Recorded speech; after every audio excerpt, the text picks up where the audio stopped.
Hello. Today we're going to look at the policy and practice of access arrangements with particular focus on language modification. Included here are a list of the acronyms that I will be using during this presentation.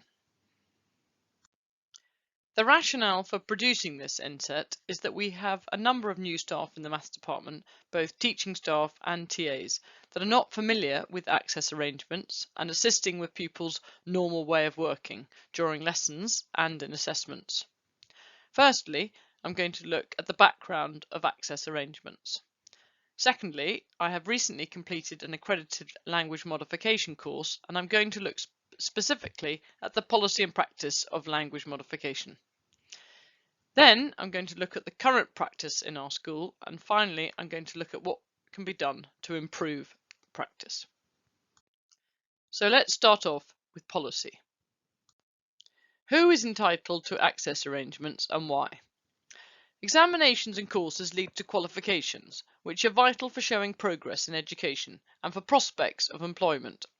Access arrangements make adjustments to the way exams are written or assessed to ensure CYPD are not unfairly disadvantaged because of their deafness. The principle is that candidates are able to show what they know and can do without changing the demands of the assessment.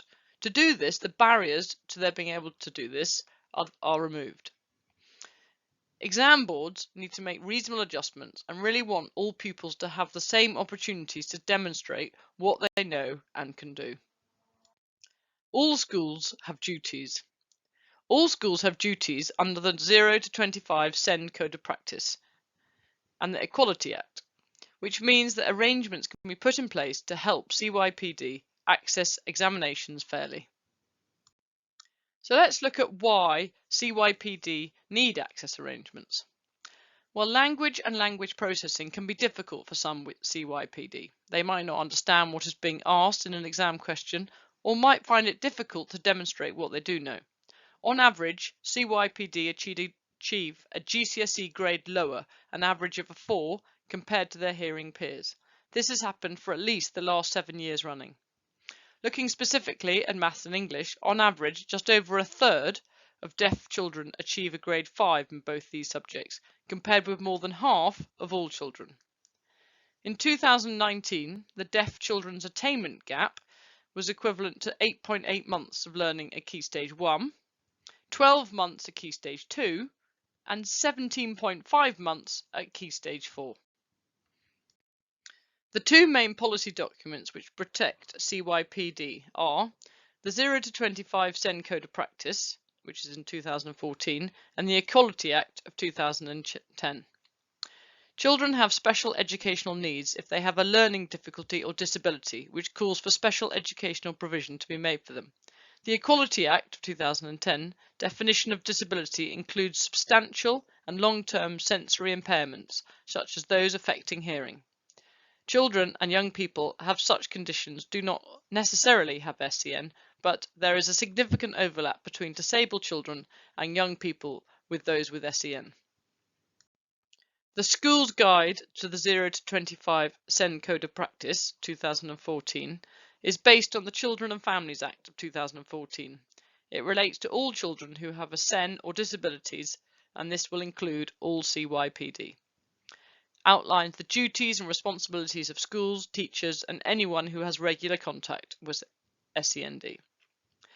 Included in the main principles are identifying the needs of young people and children, making high quality provision to meet the needs of children and young people, and it focuses on inclusive practices and removing barriers to learning. This will include granting access arrangements.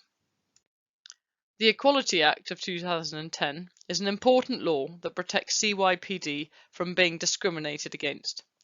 All public bodies and services must follow the Equality Act, including local authorities and all education providers such as nurseries, schools, colleges, training providers and universities. All permanently deaf children, this includes all types of hearing loss from mild to profound, will meet the definition of disability and as a result are protected under the Equality Act. Under the Equality Act, the following behaviours are unlawful. Direct discrimination. This is where a provider treats a child or young person less favourably because of their deafness or disability. For example, a CYPD is placed at a substantial disadvantage because reasonable adjustments haven't been made. So an example of this is where a deaf child is made to lip read the teacher and make notes at the same time, which would be impossible. Indirect discrimination is also unlawful. This is when a provider does something which applies to all children and young people, but is more likely to have an impact on those with disabilities. So that might be a school rewarding 100% attendance with a trip to a theme park, where CYPD might have to miss lessons because of attending audiology appointments. So that would be indirect discrimination. The last one is discrimination arising from the disability. This is when a provider treats a child or young person less favourably because of something connected to their disability rather than the disability itself. So an example of this is where children with short attention spans, which might include CYPD, are not allowed to attend a play from a visiting theatre company. So what do education providers have to do under the Equality Act? Well, they have to provide children with reasonable adjustments. They need to plan ahead and think about how they can remove any barriers that might disadvantage CYPD. A reasonable adjustment is a change a provider makes so that a CYPD can do something which they wouldn't otherwise be able to do. If an education provider refuses or fails to make reasonable adjustments, then this can be seen as discrimination. They also need to provide access arrangements for exams. Education providers and general qualifications bodies both have a duty to make reasonable adjustments to make sure CYPD aren't unfairly disadvantaged when sitting exams or assessments which lead to a qualification. Detailed information and official guidance on exam access arrangements and reasonable adjustments is published each year by the Joint Council for Qualifications, which is a big yellow book. So what access arrangements are there?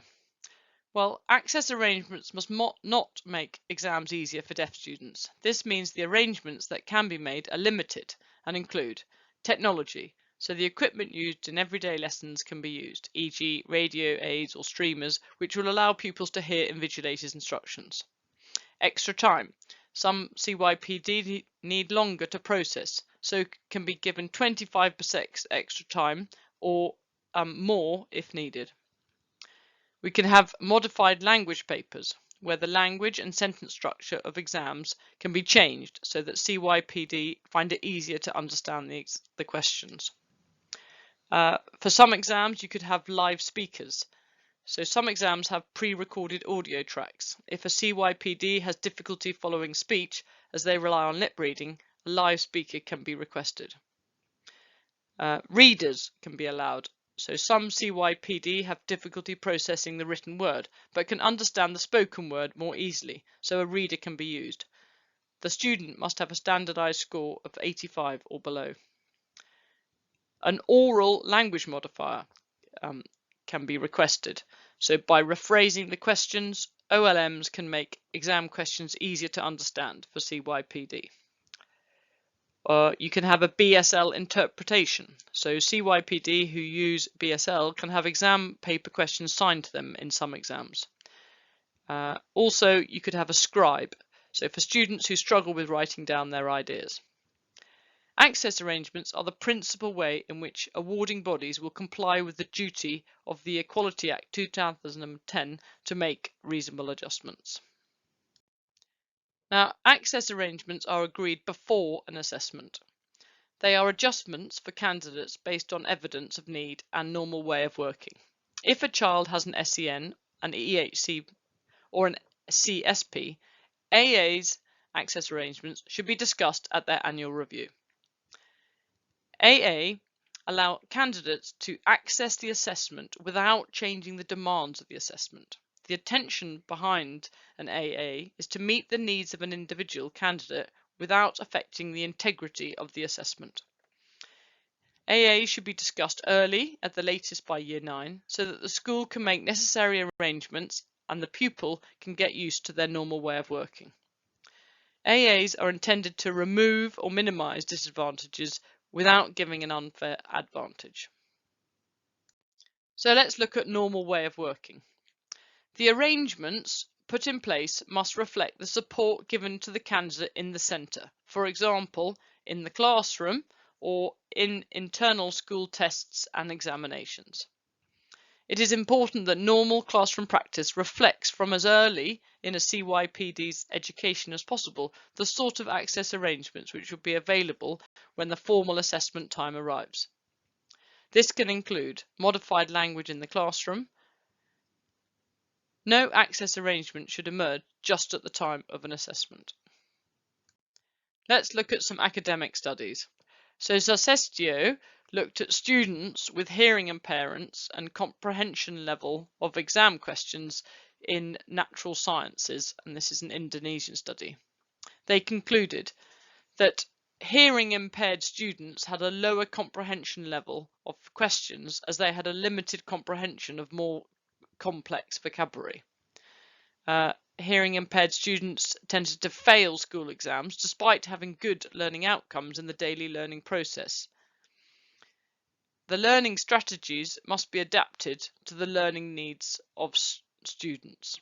So the basic conclusion that was without access arrangement, students will not perform as well as their peers. Another study, which was the accessibility planning for post-secondary entrance and placement exams for deaf students by Cawthorne et al., was a US study. They concluded that tests need to be accessible and fair to provide deaf students with opportunities to achieve education and employment goals beyond high school. A specialist team is tasked with the responsibility of making decisions with deaf students to improve test accessibility. A deaf student's background and experiences are key to making tailored and data-driven decisions about which accommodations best allow the student to show his or her skills and abilities. Test accommodations, commonly allowed on standardised assessments for deaf students, are extended time, separate room for administration of the test, signed test instructions, and in some cases, signed test items. They concluded that making good test accommodation decisions for deaf students is neither a one-size-fits-all nor a one-time event, so that access arrangements are important and individual and reduce barriers. But interestingly, no mention is given of using a language modifier in an exam. Now I'm going to look specifically at language modification, and this is in chapter 5.11 of the JCQ book. So language modification should be a rare and exceptional arrangement. A language modifier is an adjustment of the last resort. There must be a very strong justification as to why an LM is needed. To qualify for an LL, a candidate must have a standardised score of 69 or less. The candidate needs to be assessed within 26 months of the final examination, and it must reflect the candidate's normal way of working. An LM is a responsible adult who may clarify carrier language. The LM must not explain technical terms or subject-specific terms. The LM can modify questions only when necessary to make it accessible, and they should consider the modification of paragraphs and full sentences rather than phrases or single words. A language modifier needs a separate room with one language modifier per candidate in addition to an invigilator. The LM may look at a question paper 1 hour before the examination. So who can be an LM? Well, you must have a knowledge of the subject, and the candidate should, where possible, be familiar with the LM. An LM must have successfully completed an accredited training, the 5-hour course that I've just done, but qualified TODs do not need this training, and inspectors can ask for the qualifications of the LMs. So which candidates qualify for an LM? Well, as we said, an LM should be in a rare and exceptional arrangement. It's only considered for candidates with very persistent and significant difficulties in accessing and processing information. The candidate must have a substantial and long-term impairment which has an adverse effect on their comprehension.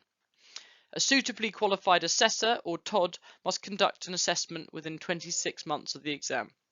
The candidate must show a standard score of 69 or less on an assessment of reading comprehension and/or vocabulary. This is the bottom 2% of the population. So what cannot an LM do? Well, an LM can rephrase the question to help the candidate understand if the candidate has indicated the need for help. They can read the questions, except in sections of papers testing reading, which is not applicable to maths, if the candidate asks. An LM cannot modify source material, so anything the examiner has not written, e.g. historical source papers or quotes. They cannot modify technical or subject-specific terms, as that is part of the assessment and it's for the student to show what a technical term means.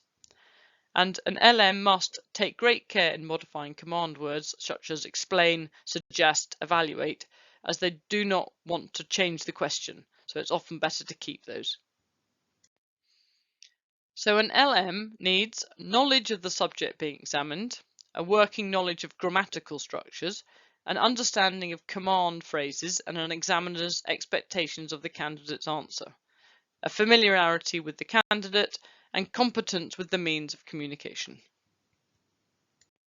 So language that can be modified includes carrier language, so the general wording of the question, command phrases, so the words used to tell the candidate what to do, e.g. explain, illustrate, describe, but must be careful not to change the question. Rubric, which are the instructions from the exam body as to how to do the paper, e.g. one question in section A and one in section B, so the LM can always explain this.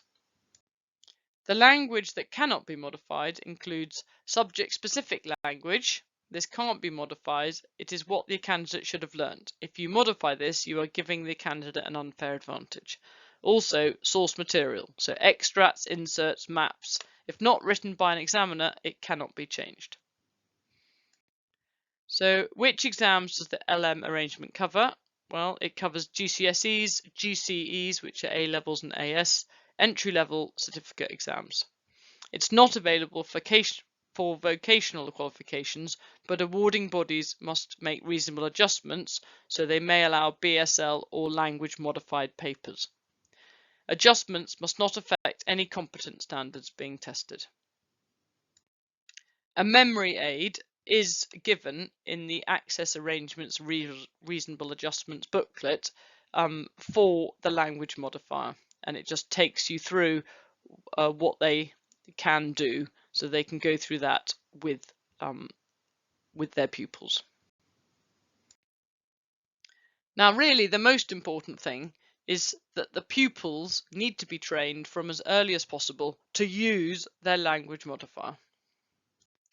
And the training that should be given to the pupils before class assessments is something along these lines. So in an assessment, you, the candidate, are different. So you cannot walk around. You must leave your bag outside and bring in what you need in a clear pencil case. You must be quiet and not distract others. You need to ask me to read or tell me if you do not understand the question. You need to use the words, please read, or I don't understand, as often as you want, so that the language can then be modified and the pupil is able to access the questions better. You also need to explain how in an assessment that the role of the reader or the LM is different from being in the classroom where you are the teacher or the TA. So you need to train them by saying things like, I'm not able to help you, give you clues, check your working, or tell you if your answer is correct. I can help you by reading the question if you ask me. I can help you if you do not understand the question by saying the question in a different way. If you still don't understand, I can try again. I can read or say the question in a different way as many times as you'd like. I cannot change all the words in the assessment. For example, subject words cannot be changed, or source material. Source material is things like passages from a book, a letter, or a leaflet. But most importantly, you must ask for help with reading, or if you do not understand the question, please use me as much as possible. I'm here to help you do your best. So our job as classroom teachers or TAs is, for the normal way of working, needs to replicate how pupils sit assessments. So the pupils need to be trained during normal lessons to ask for questions to be read, ask for help if they do not understand so that we can rephrase it. So in end of unit tests, we need to ensure that pupils get into the habit of asking for questions to be read, get them to ask for help with questions they do not understand. So let's look at practice. In years 10 to 14, we currently have 33 pupils who have entitlement to an LM. How are access arrangements made? Well, the Learning Support Department tests potential candidates in Year 9 to see if their standardised score allows them to qualify for a reader or an LM. They also send round questionnaires to all teachers asking about pupils' normal way of working in the classroom. Access arrangements will then be finalised and published to all teachers and applications to exam boards made. Heppenstall did a study and found that 50% of those entitled to an LM did not use it. And this is very likely because they have not been trained by their teachers or TAs as to how best they can use their LM. So current practice, which I believe could be improved. So likely pupils who will be entitled to LMs are not being shared early enough to all staff. So for example, in pupils in years 7, 8 and 9. If we knew about pupils earlier, then the pupils could start being trained as in how to use an LM regularly in their lessons and assessments. Also, LMs in real exams are not being given the papers 1 hour before, so they're not able to familiarise themselves with the language of the paper and any difficult words that they might need to explain in a different way. So the suggested improvements, which I think that the school could make, are that all new TAs and teachers are given a 1 hour inset in how to be a language modifier so that they can start doing this in the classroom and in end of unit tests in all subjects to all pupils who might potentially be given an LM. The exam office should give the designated LM the papers 1 hour before the exam start, as per the rules issued by the JCQ. I would also like to set up a pilot group for both pupils and for TAs, which looks at the measure of confidence in using or being an LM. We look at what they're allowed to do as a pupil or an LM. We do practice sessions over a period of weeks, and we re-measure the confidence at the end of the training and the practice input. So to measure the success of these improvements, the criteria would be to measure how successful we are being at training our pupils to use their LMs. I will be comparing the usage in this summer's GCSEs as compared to last year. Because after every exam, the LM has to fill in a report so the examiner knows how much the LM has been used. Similarly, I will compare all numeracy qualifications to last year's. The aim is for pupils to use their language modifier as much as possible. Thank you for listening to this inset. I hope it's been helpful. I now include the references that have been used to produce the inset. Thank you.